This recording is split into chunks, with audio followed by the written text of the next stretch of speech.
I've just been learning and trying to lean into not seeing this shadow part of me as this monster to defeat or this mountain to climb, but as a part of myself that has always been trying to protect me in the first place. 1, 2, 3, 4. Welcome to the Divergent Dreamer podcast.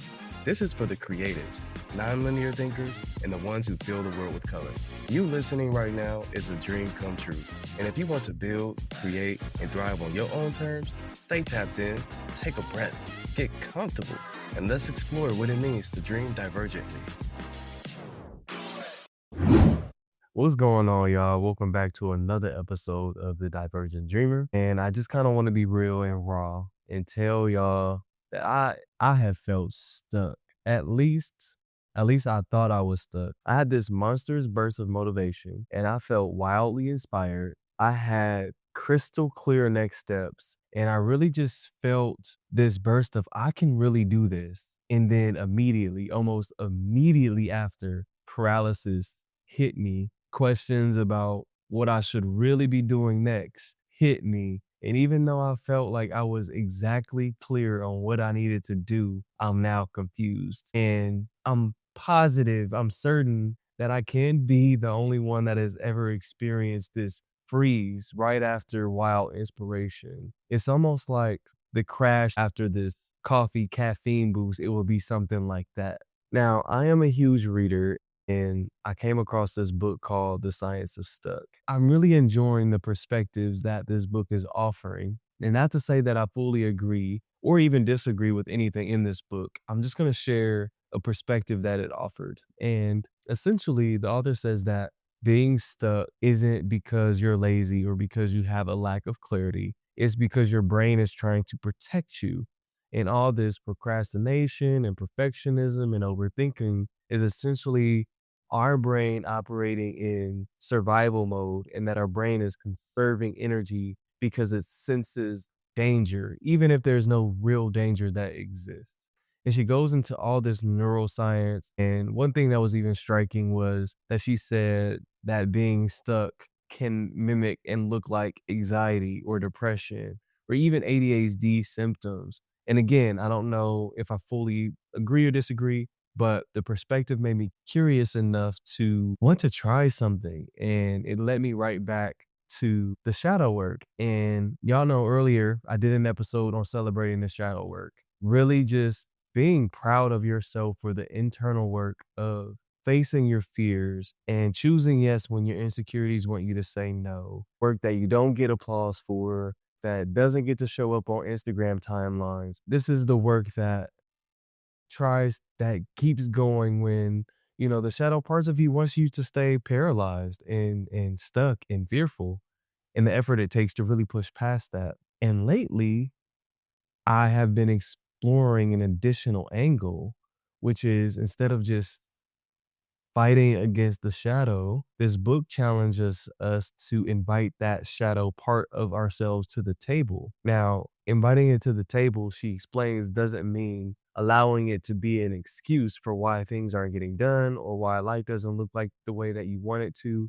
And also not allowing it just to have its way, but integrating it as a part of yourself and allowing that part of you to decide with you so that when you're moving with your full self, not just the self and the part of you that actually wants to do the thing. So back to this personal story, when I was sharing that I had this huge surge of motivation and inspiration, the reason why I felt that is because for the first time ever, I got to see my exact story in someone who was living the life that I wanted to live and what I want to work towards now, what I am working towards now. We talked, it was great. And after that conversation, I had a fire lit inside of me, and you could not tell me that anything was not possible. I've never seen someone come from that background. That's where the burst of inspiration and motivation came. But immediately after, that's when the shadow parts of me stepped in, and I felt so paralyzed and I just felt it crashed. And after reading this book, I realized that this shadow part of me was trying to protect me from the fear of, what if I don't make it? What if I don't achieve the results that I actually want to achieve? because now there would be no excuse. This person did it. They did it with my background. They did it with my story. And if they did it and I don't, it means that I wasn't good enough.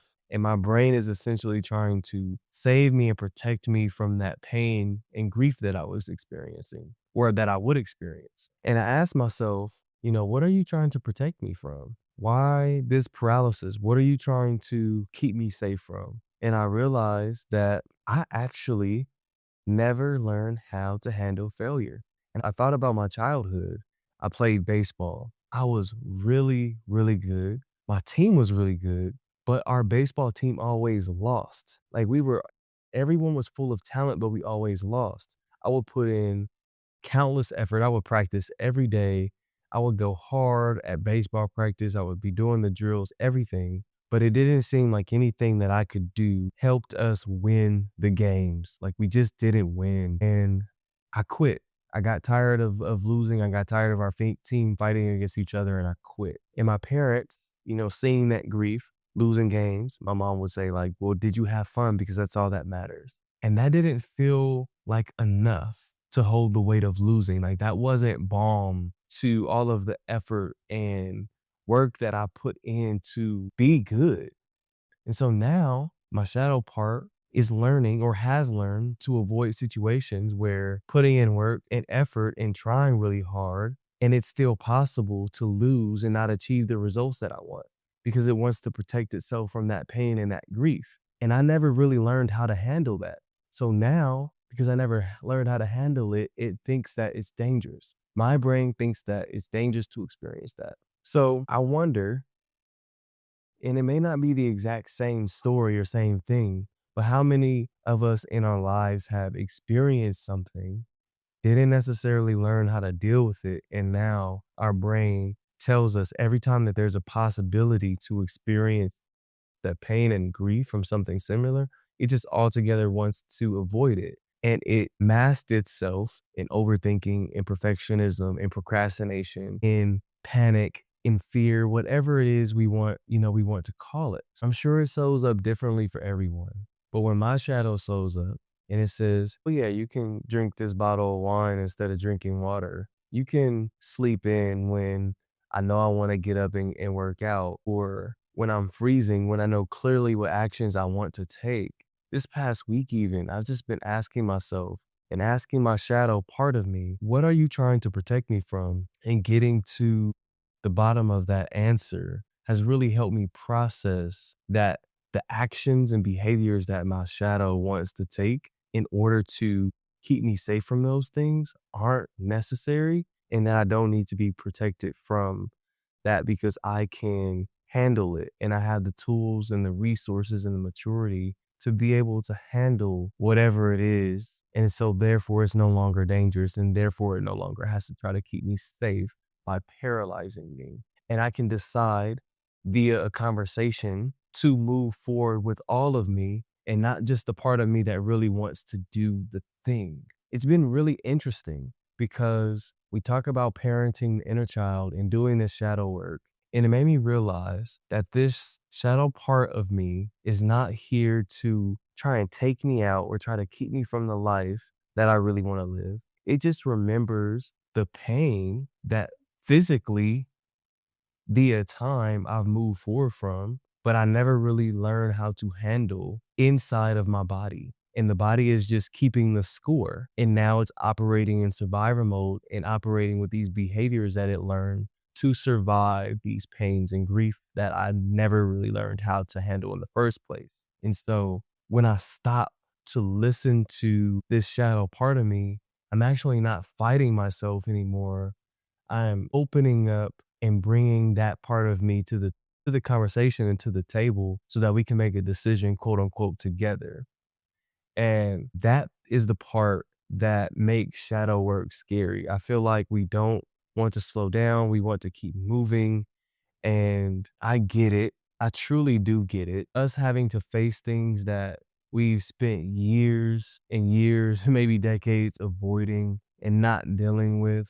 I've just been learning and trying to lean into not seeing this shadow part of me as this monster to defeat or this mountain to climb, but as a part of myself that has always been trying to protect me in the first place. And seeing it like that gives me more confidence to go and do the work. I mean, to be honest, I always kind of did the work, but now it doesn't have to be so daunting. There is a part of us that has been hurt, and there are ways that, unbeknownst to us, we've learned to survive, and we can completely remove the shame from some of the behaviors and things that we have done, be accountable to them, honor that part of us without letting it continue to run our lives. And I think that will help us to get closer to being the person that we want to be, living and building the life that we want,